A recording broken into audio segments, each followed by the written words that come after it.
Joining us off the UVA Wise baseball team, Kyle Hoeth. Kyle, how you doing? I'm doing good. How about you? Doing well. Kyle, obviously our country from the Gulf Coast all the way up to the Northeast has been impacted heavily here recently by Hurricane Ida. I know you were involved with those recovery efforts. If you could, tell the folks a little bit about what you did and how you got started in the recovery effort. Okay. So I work with a nonprofit 501c3 called Tidewater Disaster Response, based out of Fairfax County, Virginia. And so our story really started last Friday, August 28th, I believe it was. And so we got our gear loaded up and we moved down there. We tracked the storm through coming up through the Gulf, saw that it was going to hit the coast pretty hard down there in Louisiana. So we mobilized a three-man team, a three-man boat crew. And so we headed down to Louisiana on the 28th. We got down there the morning of the 29th. And from there, we made base camp in Slidell, Louisiana, just east and a little bit north of New Orleans. And so from there, we made camp. We waited out the storm right there about 20 miles east of the eye as it was passing north. And I'll say that this was my first hurricane ever, sitting through one, at least hitting the Gulf. In Virginia, we don't get too many of them. They don't hit us too hard. So that was definitely an experience, sitting there trying to sleep through a hurricane, getting some rest before we went out. As that eye was passing, man, the wind was gusting a little bit and it was coming down. But yeah, from there, so we camped out in Slidell as the eye passed. And then that night, which would have been the 29th, we then mobilized around 1 o'clock in the morning, 12:30, 1 o'clock. We started moving south through Louisiana since the eye had passed us. South through New Orleans, down to Lafitte. As the eye was tracking north, as we were staying in touch with first responders and other crews. We knew that Lafitte was going to get hit pretty hard. They had a lot of flooding down there, so we knew that's where we were going to go. They had over 100 residents trapped in their houses with water coming in. So we started tracking south through New Orleans, down just south of New Orleans to Lafitte. And from there, we got down there around 2, met up with 2 other crews.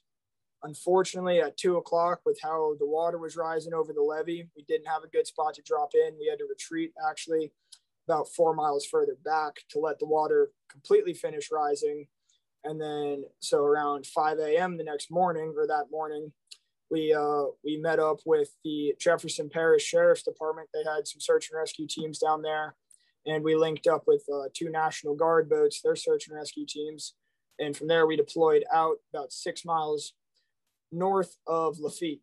So we motored down a highway through a little bit of a swamp through Jefferson National Forest there, over the intercoastal waterway, then into Lafitte Parish, where all the residents were trapped.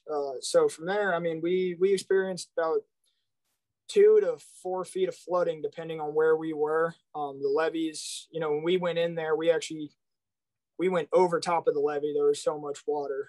It didn't really make a difference that the pumps were running or not, just because of how much flooding there was.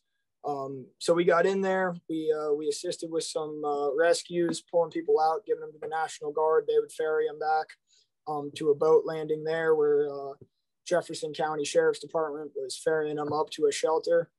And so we assisted with that. And then from there, we met up with the Lafitte Fire Department, where we picked up one of their firefighters and we started running wellness checks on all the residents that hadn't been heard from in over 24 hours, and started running death checks.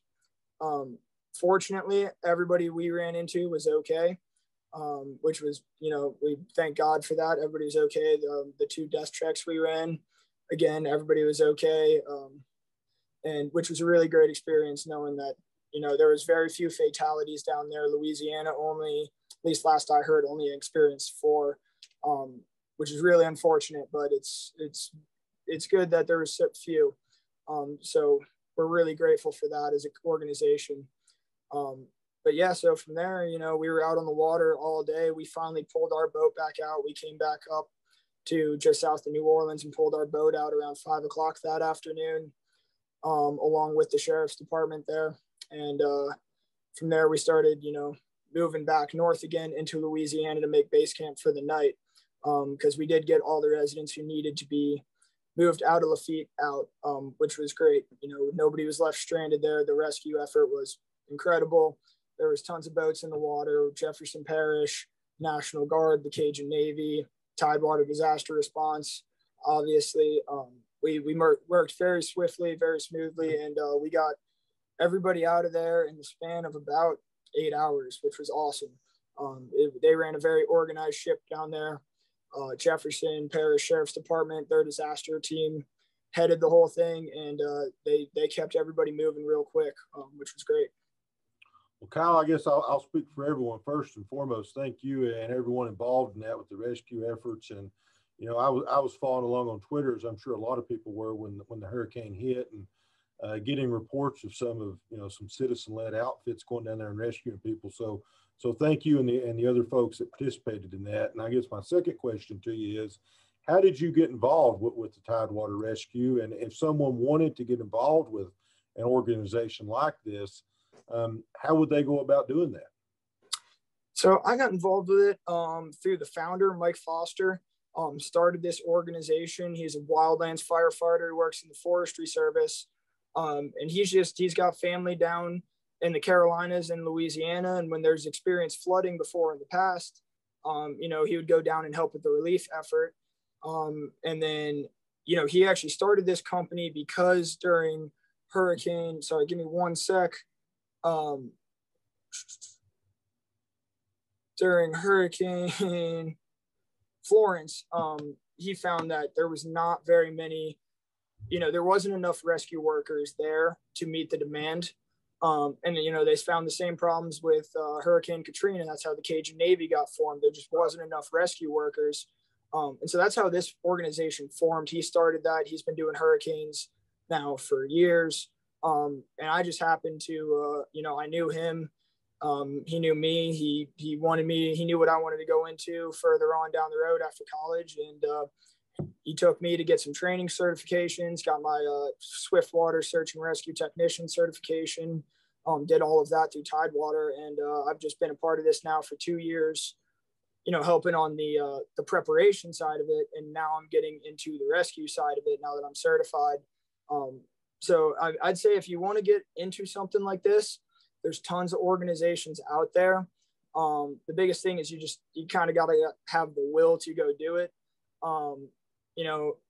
There's so much that can be done, even if you're not going to a hurricane. The prep is tremendous. I know a lot of church groups have search and rescue teams and all that. So there's a bunch of stuff you can do to help these organizations out, donating, fundraising, hurricane prep. It takes us about 24 hours to prep our boats, prep all of our gear before we go. We got flush fuel lines, new oil, all that stuff. It's just time consuming. So there's just a lot of stuff you can do. The best thing I would say is if you have an interest in it, reach out to these organizations, reach out to Mike Foster at Tidewater, reach out to me, reach out to 50 Star or the Cajun Navy. If you really do want to get a part of this. Kyle, I'll go ahead. If you don't care, give people your email address in case there is someone who watches this who wants to get involved, either participate directly or, as you mentioned, donations are very important to this as well. If you could reach out and give people your email so they could reach out if they're interested. So, yeah, my email is KYLEHTH7@gmail.com. I'll also give you my phone number. That's the best way to reach me. You can call me or text me anytime, which is 703-340-9357. And yeah, you can just reach out to me. Like I said, I'm a part of this organization, so I'm a good go-between between Mike Foster and TDR, and anybody who's interested. I guess maybe a kind of wrap up to this, Kyle, and I know we all watch when these natural disasters hit and we see it on the news.